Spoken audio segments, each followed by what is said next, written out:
Good morning, ladies and gentlemen. Welcome to our Springbok team announcement. By now, you should have all received the team. We let it drop at 9:15, I think. So we won't be announcing it, but if there are any questions, please feel free to raise your hand. Morning, Jacques. Can I ask you, was there any temptation to tinker at any stage? Were you quite set in your mind from early on in the week that this was going to be the 23? No, obviously, when we had the selection meeting as a coaching group and with our selectors, there was lots of discussions. But at the end of the day, we felt that there was everybody that played on Sunday had a proper performance. You know, as an individual and as a team, they played quite well together. So, looking at that, we decided to just go for continuity. And there was no injuries from a medical point of view. There was no injuries to anyone. So from a performance point of view, there wasn't any reason to change, and from a medical point of view, there wasn't any reason to change. So we decided to keep it the same.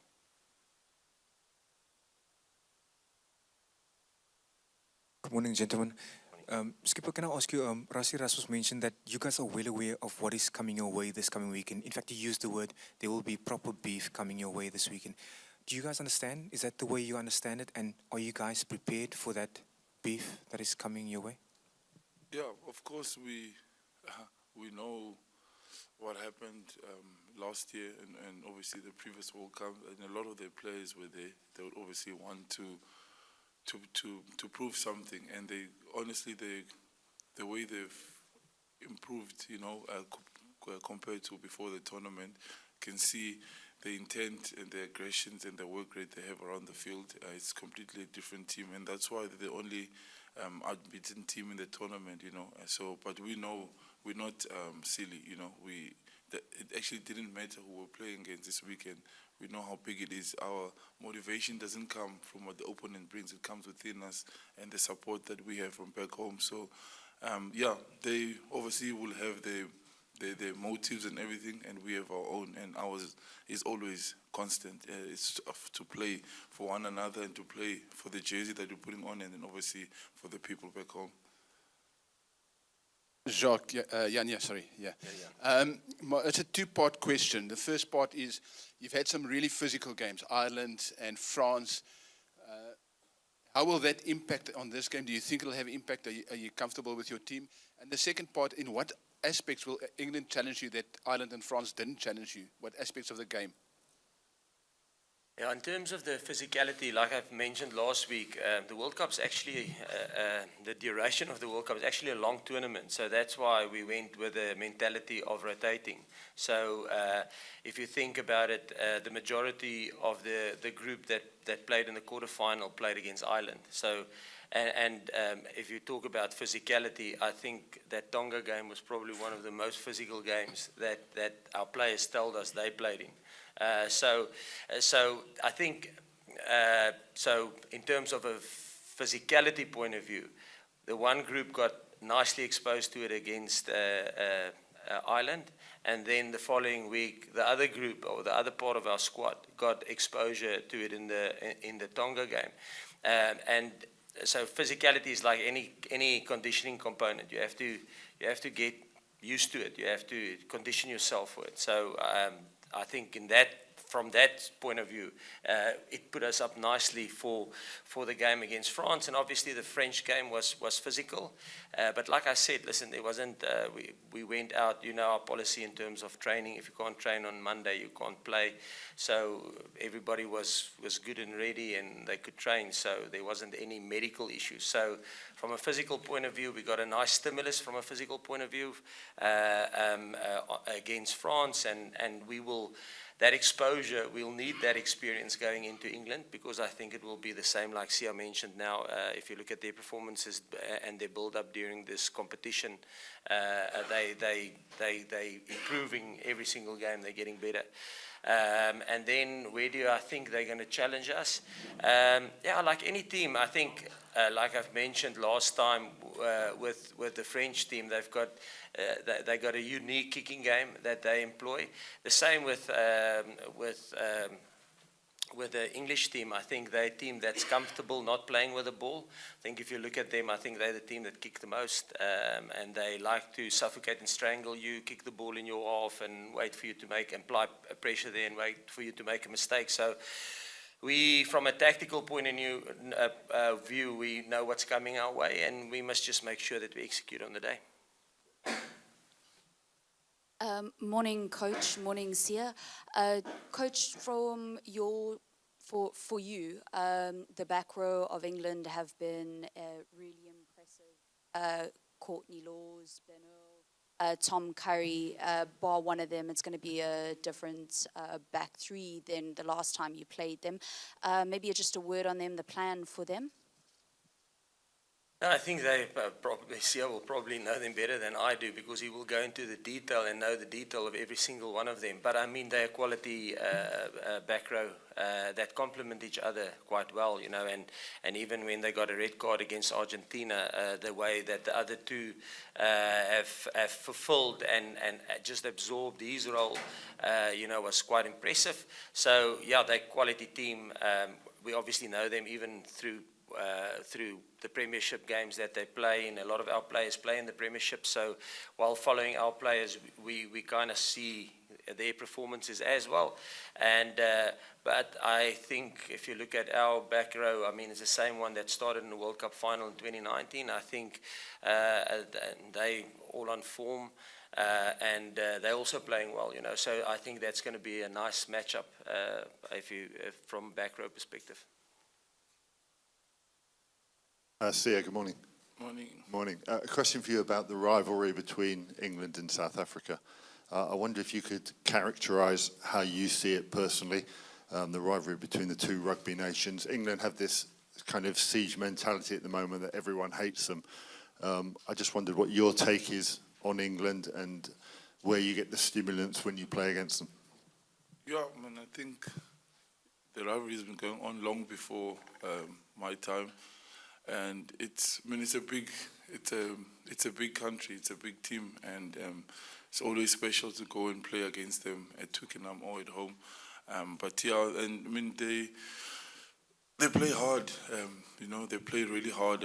Especially the games we played against them. Even after the World Cup, we lost when we got there. You know, it's always tough to win against them, and we don't play them all the time. We don't play them, so it's rare that we get to play them. So it's obviously a big game, and people hating them, I don't know. I don't worry about what. You know, that's got nothing to do with me. Everyone I play against, we wanna perform and show who we are as a team. So on the field, they're a great team. They've improved a lot, and the rivalry has gone long before us. So it's always good to play against them because it doesn't get to happen as often. Jacques, if I can just ask you, how have England improved since the last time you encountered them in November last year? I think, yeah, obviously they got a new coaching team, completely new coaching team, and yeah, I think Steve has embedded a game plan or game model that was different to the previous one under Eddie. And I think, like everything, it takes some time to get used to it and to not to buy into it, but to get comfortable within it. And I just think the more time they spend together, they got just more comfortable in it. And I want to latch on to what Siya said about the hatred thing. I must say, with us having players there, so we obviously go and visit our players like Andre Estreisen at Harlequins, like Vincent Koch when he was still at Saracens. And I must say, we've always been met with open arms. When we went to Sale to see the De Pre brothers and Foff and Luat when they were still there, I mean, there hasn't been one club that we've wanted to visit that showed us a way. They always open it up to us, so they are really, really good with us. So from a hatred point of view, definitely not from our side. The relationship and working relationship within the regulations of Regulation 9, they really are open and honest. No, obviously not giving any secrets away, but I mean they don't deny us access if we are within the regulations of World Rugby. So yeah, we certainly don't hate them. Hi, Jacques. Derek Foley from Ireland here. Could you just, you've won a World Cup, you've won a World Cup without the URC, and now you're trying to win a World Cup with the URC. Could you just tell us what the difference between the Six Nations teams you've noticed and the Rugby Championship teams? What is the melding into Europe given you? I think the big difference is obviously probably from a, how can I put it? There's multiple factors, but the first one is obviously the weather. So in the Southern Hemisphere, I think the game has the tendency to be a little bit quicker because we always play our games, majority of the times, in good fair weather, hard pitches, where when you play in the URC and you play over December, January, February, I mean, and you go and play at Connacht, or you go, I mean, it can be treacherous. So you have to adapt your style of rugby to get a result. Where I think in the Southern Hemisphere, you pretty much, it's the odd game that you will have to adapt your style of play to fit in with the weather conditions. And then the other thing is from a coaching point of view, because you play a Welsh team and you play a Scottish team and you play an Irish team and you play a South African team and an Italian team, every country has its own unique style of play that you have to coach against. So you get exposure to a lot of different coaching styles and methods, and can I put it? Every team, country has its own little soul, how they see rugby and how they play rugby. So you have to adapt to that. And then obviously refereeing, you have to adapt. This week you'll get a Scottish referee, the next week you'll get an English referee, the next week is a Welsh referee. So, and then I don't even talk about the playing surfaces. Then it's a 4G pitch, then it's grass. So I think that you have to be a lot more adaptive. In the Southern Hemisphere, probably altitude is the one thing, and the time zones, the travel that you have to adapt to, which is something in the Northern Hemisphere. I mean, if you at Munster you play in Treviso, that's probably the longest journey you'll face, which is a couple of hours. It's literally in and out, where if you're in the Southern Hemisphere, it's 2-3 week tours that you have to get used to in different time zones. So I would say that's probably the difference in the two competitions.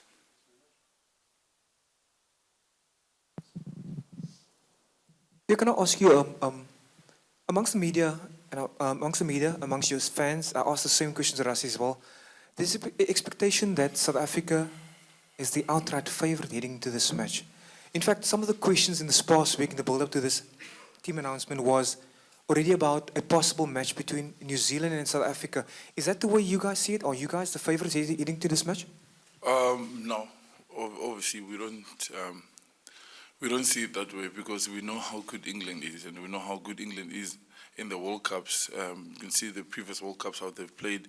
And the team, as Jacques said, how they've changed, how hard they work. It will be silly, I think, to be thinking like that. And we've never been like that. It doesn't matter who we're playing. That's the most important game. We need to get through this game to give ourselves an opportunity to get to that, because I've seen in the World Cup, you've seen teams who are not even in the top 10 beating teams in the top 10. So it will be silly to think like that. We're not in that mind. We know exactly what they're going to bring and the motivation they have behind them. Good morning, Siya. Good morning, Jacques. I mean, two quick questions for you, Jacques. Just back to team selection. What was the temptation to maybe just make a few changes here and there, considering that the fact that you said you have a fit team, and also when you look at England's semi-final record, they've won 3 and lost 1, which is quite impeccable from their side. You're not a person who likes to delve into history, but what do you also make of that? I think I'll probably latch on to what Siya said now in the previous question, where I think probably it was, would we underestimate them and already start thinking about the final? And I think if you do that, I think England went into the previous World Cup semi-final against New Zealand probably being the underdogs as well. So I think, like Siya said, to stay in the moment, stay in the reality. The reality is we're facing England and a good England side. So so we were, and we don't look at history, but I mean, we know that when we were probably, I don't know where we were ranked in 2019, and like Siya said now, any team can beat any team on the day. It's knockout rugby. I mean, this game isn't bigger than the quarterfinal against France, and it's not going to be bigger than the World Cup final. I mean, if you lose this game, you are out. So it's everything to gain. You play for everything to gain, if I can put it like that. So, and then your second part, actually your first question was how to change.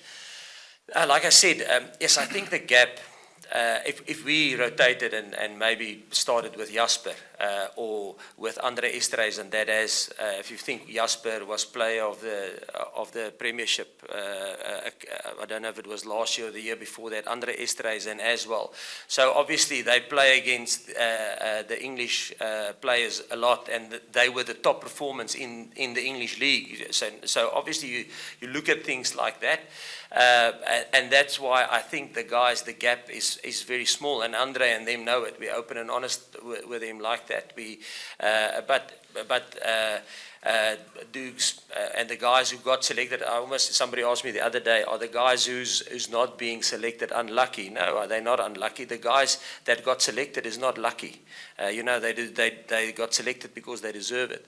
And but I can tell you, there won't be a big difference if Andre or a Jasper or Faf starts, or or Lucanio is at 13. There wouldn't have been a big difference, and I don't think a lot of people will raise eyebrows if they were selected. And that's probably the positive of where we are in our squad as a group.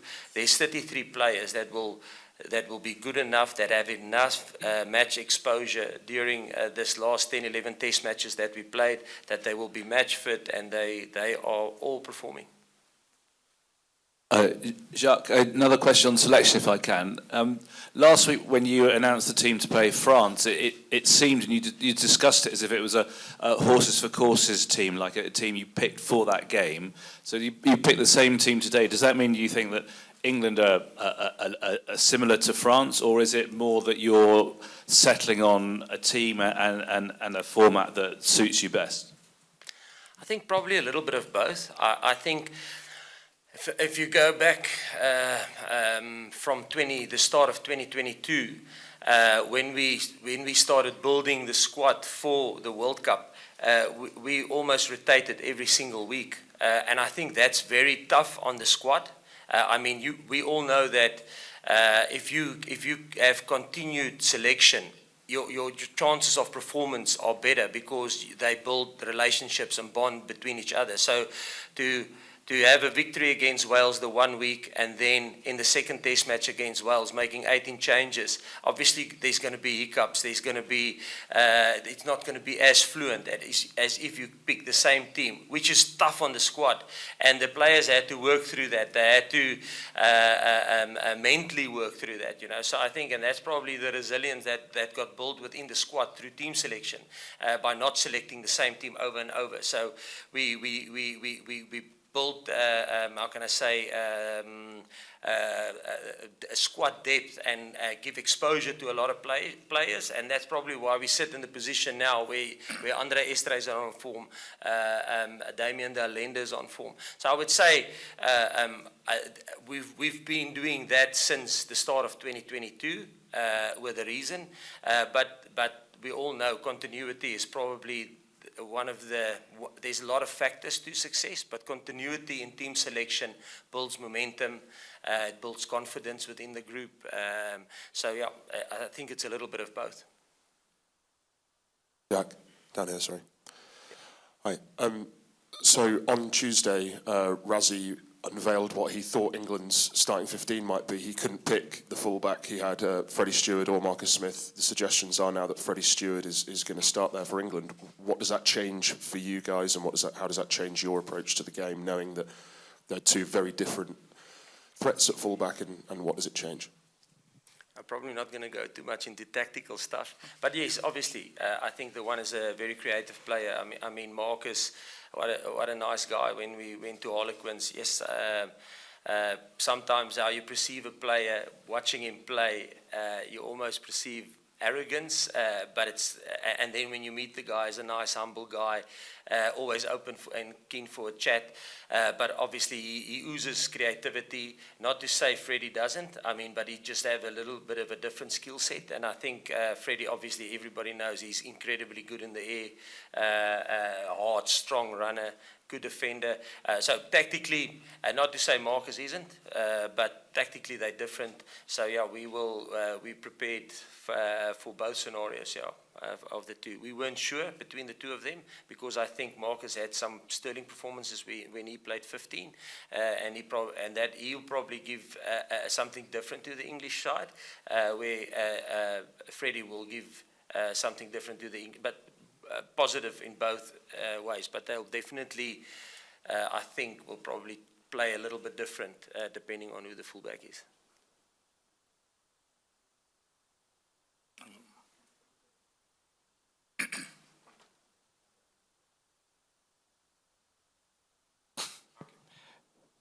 Hello, Jacques. Hello, Siya. Siya, this one is for you. It's a question about Eben. Last Sunday against France, he was everywhere on the pitch.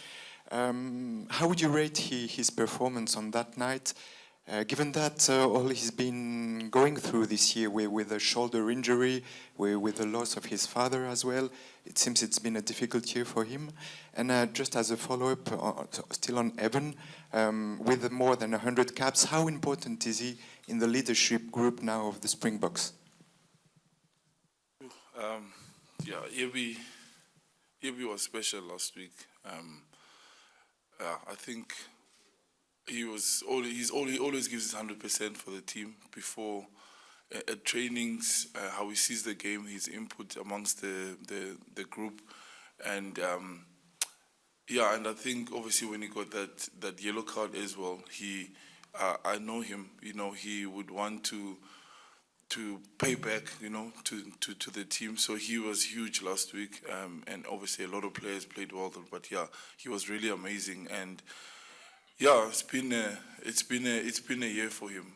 There's been a lot of ups and downs, but he's strong. He's a strong guy. I've known him since I think we were 17 years old when we started playing against each other. He's one of the reasons why I went to the DHL Stormers, and we've gotten so close. Yeah, I've gained so much more respect for him, how well he's playing and how hard he's going, and what this team means to him. With everything that he's been through, there's been a lot of bumps along the way, but he's taken them, you know, with confidence. And I think his wife has really helped him in that as well, obviously his family. But I'm honestly proud of the person that he is and how strong he is. And what it means to the group, you know, he's the enforcer. He's the guy that makes sure the discipline is good amongst the team, and he's always there, you know, for anyone who needs help. This team means so much to him. That's why I think he'll fight through anything to be able to put that green and gold jersey. And I think that goes for the rest of the team. But him being the most experienced guy in the team, to see him fight through injuries and get back and to play the team, it just gives all of us, it inspires all of us, and it gets us going, and that really embodies what a Springbok player should be. So honestly, proud of him, and yeah, I'm looking forward to see him playing again this weekend. Hi, Jacques, over here. Yep. Daniel. Hi. Just in terms of the team selection again, the same team, you talked about continuity. Is this what you imagined your team for a World Cup semi-final would look like a year ago? Have you got the 15-23 that you envisaged a while ago? I think before I answer that, on your question, I think I was thinking now in Afrikaans, talking in English. But to sum up your question about Stewart and Marcus Smith, in a nutshell, I think I waffled a bit. In a nutshell, world-class players with different skill sets. That will probably influence the way England plays. Sorry, I was thinking that's a shorter answer. In terms of did we think our team will look like this in a semi-final? we're 4 years older. We're not 100% sure.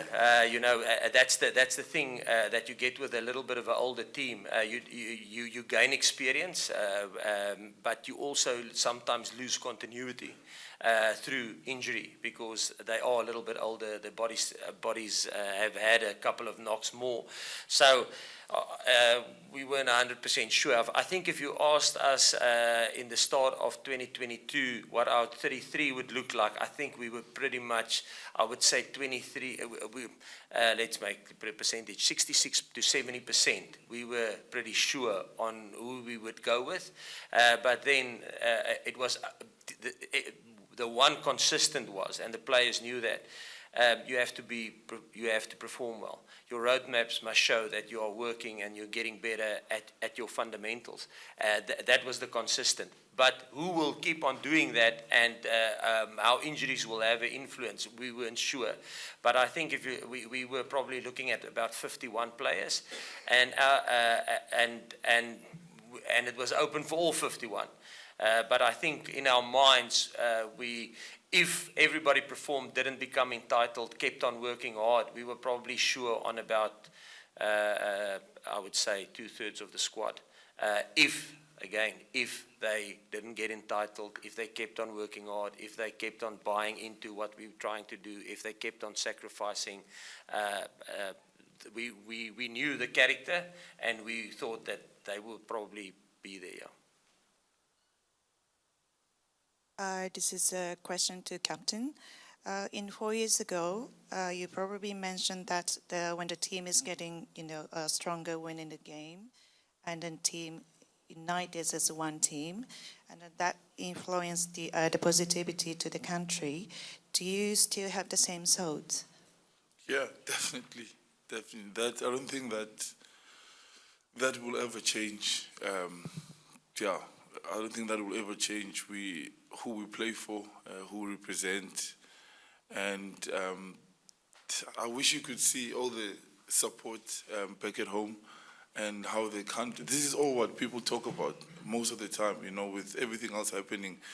When the people at schools, kids at schools are sending us clips of them singing different songs because they know some of us like singing.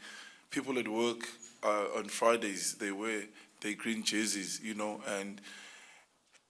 and the beautiful thing to see is people that can't afford the jerseys, they wear anything that's green or anything that represent the Springboks. And we see that, and that will continuously, be our motivation. And we know what the team has meant in the past, for not just in sport, but for our country in general. And we use that. We use that to inspire us and to keep us going. And it's always. It's more purposeful when you don't do something for yourself only, when you're adding other people that you don't even know, never even met. When you start playing for others and start doing things for other people, it's not easy to give up. It's much harder when you think of how many people would give anything to be where we are. And, majority of the people in our country are unemployed. Some don't have homes, and for me, I'm not saying we're going to win every game, but giving up and not giving everything will be cheating. Not just myself and the team, but the rest of the people at home.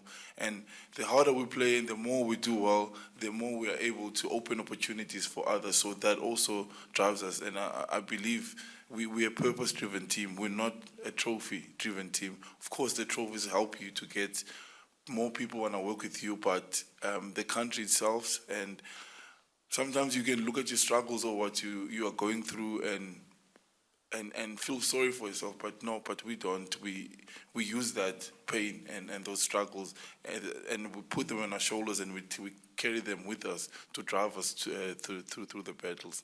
And they honestly do help us. Everything that we go through, once you use it for the positive, see how you can use it, it helps us to keep on going when it's tough.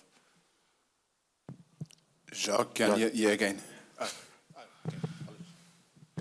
Jacques, just very quickly back down here. Peter Steph Toy and Bongi Mbonambi both left on Saturday with head injuries. Can I just check how their recovery went this week? Obviously, they're both named in the starting 15. Did their recovery go okay past their subsequent HIAs? Yeah, I think they passed the HIAs straight after. They passed the HIAs in the test. Yeah. So the process is, so they do a HIA, and then if you pass it, it's done.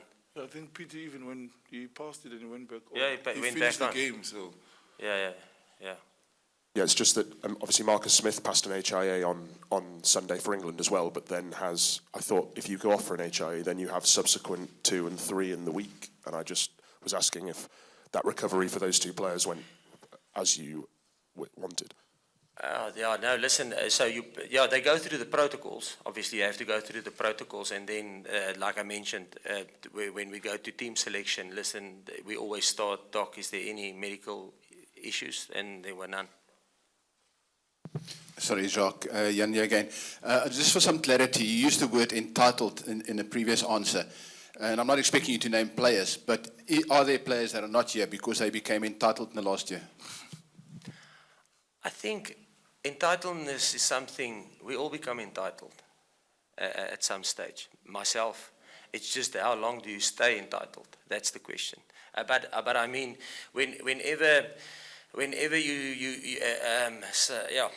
I'll take me as an example. So sometimes you do things and that's why I'm not on social media and stuff, and you start believing what people are saying about you. You want to believe the good things, and then you become entitled in your mind. You don't even you're not different, but you just start believing what people say you are. And I'm using me as an example now. And the thing is, you must always stay in the reality, you know. And so I think everybody sitting here at some stage in your life you became entitled.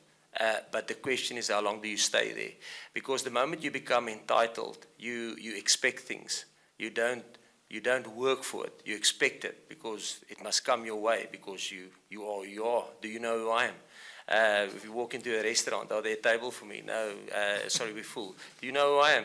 That kind of vibe. And it's just a question, how long do you stay entitled? I think everybody goes through cycles where you sometimes become entitled, and it's just don't stay there too long. Good morning, gentlemen. You've both been here before, and the special pressures of a semi-final week. How do you make sure that those mental pressures don't bend you into areas that you don't want to go? How do you stay grounded in the middle of all this in a week like this? There's a lot of there's so much work to do that you don't. I think, for me, personally, I think for us as a group, we've got a process that we follow, and it doesn't change just because it's a semi-final, you know. So we have those processes. Our days are the same as they were before, unless like a week like this, it's a short week, you know, we have to prepare in 2 days. So we follow those processes in the system, and also you have coaching staff and players around you that are with you, that have been in this journey before, that are always there to support you. And I think the best thing for us is that the coaching staff like we can have our families with us. So after a tough day, you know, sometimes it doesn't go your way on the day training, you've had a tough day. When you get back to the room, your kids running at you, they don't care. That really helps us. And the environment, when you come back from training, there's like 15 kids at the hotel, you know, and it's just that home feeling. That's what we were lucky to be able to create that environment amongst our group. I think as soon as you finish training, you can switch off, because you've got you must become a dad, you know, at that time, a husband, and you must be there for, become an uncle to other people's kids. I think that really does help us a lot, because that's how we are at home, you know, when you're not playing in the Springbok team. When you're playing for a club, you go back to your family, and they get to go through the highs and the lows with you. Thank you, Jacques. Thank you, Siya. We will now bring in the players, ladies and gents. Thank you.